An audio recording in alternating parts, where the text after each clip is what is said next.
warahmatullahi wabarakatuh. Assalamualaikum warahmatullahi wabarakatuh. Di sini saya ingin menjelaskan mengenai fiber optik.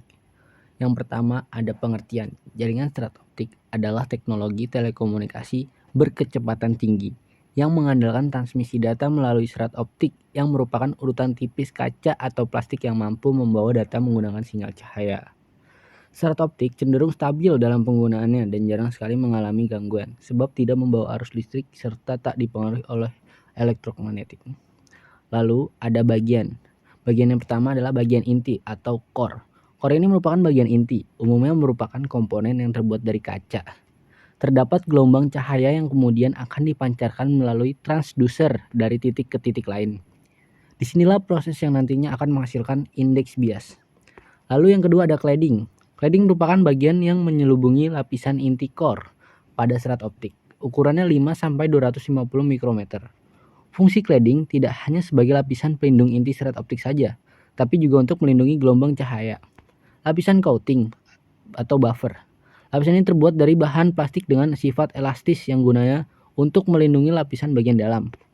Dengan adanya coating ini, maka berbagai permasalahan pada kabel bisa diatasi. Lalu ada string member atau outer jacket. Lapisan ini merupakan pelindung utama dari kabel jenis fiber optik. Outer jacket melindungi kabel serat optik dari gangguan fisik secara langsung maupun gangguan dalam bentuk lainnya. Lalu ada fungsi. Fungsi dari fiber optik yang pertama adalah telekomunikasi. Fiber optik digunakan secara luas dalam industri telekomunikasi untuk mentransmisikan sinyal, suara, data, dan video dengan kecepatan tinggi. Yang kedua lalu ada internet. Sebagai salah satu teknologi yang mendasari internet, fiber optik memainkan peran krusial dalam menyediakan koneksi internet yang berkecepatan tinggi dan stabil. Lalu yang ketiga ada sistem komputer. Dalam lingkungan bisnis dan data center, fiber optik digunakan untuk menghubungkan komputer dan perangkat lainnya dalam jaringan lokal. Ini memungkinkan transfer data secara cepat dan efisien antar perangkat. Lalu yang keempat ada industri medis. Dalam dunia medis, fiber optik digunakan dalam peralatan endoskopi untuk membantu visualisasi dan pemeriksaan organ dalam tubuh manusia tanpa perlu pembedahan besar. Kemudian ada cara kerja fiber optik. Cara kerja fiber optik adalah dengan memanfaatkan serat kaca untuk memperoleh refleksi cahaya dalam jumlah besar, agar semua data dapat ditransmisikan secara maksimal dan stabil. Refleksi cahaya tersebut akan bergerak memantul melalui cladding ke bagian inti, sebab cladding sifatnya tidak menyerap cahaya dari inti. Lalu ada jenis-jenis fiber optik. Yang pertama ada single mode. Kabel fiber optik single mode adalah jenis kabel yang digunakan untuk mempertahankan integritas data spesial dan spektrum masing-masing sinyal optik dengan jarak yang jauh, yakni bisa mencapai 100 km.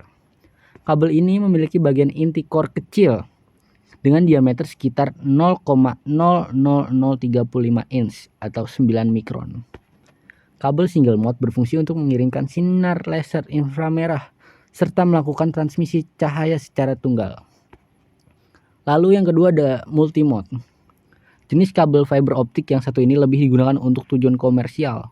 Bagian intinya lebih besar dari serat single mode, sehingga memungkinkan untuk menyebar ratusan modus cahaya melalui serat secara bersamaan.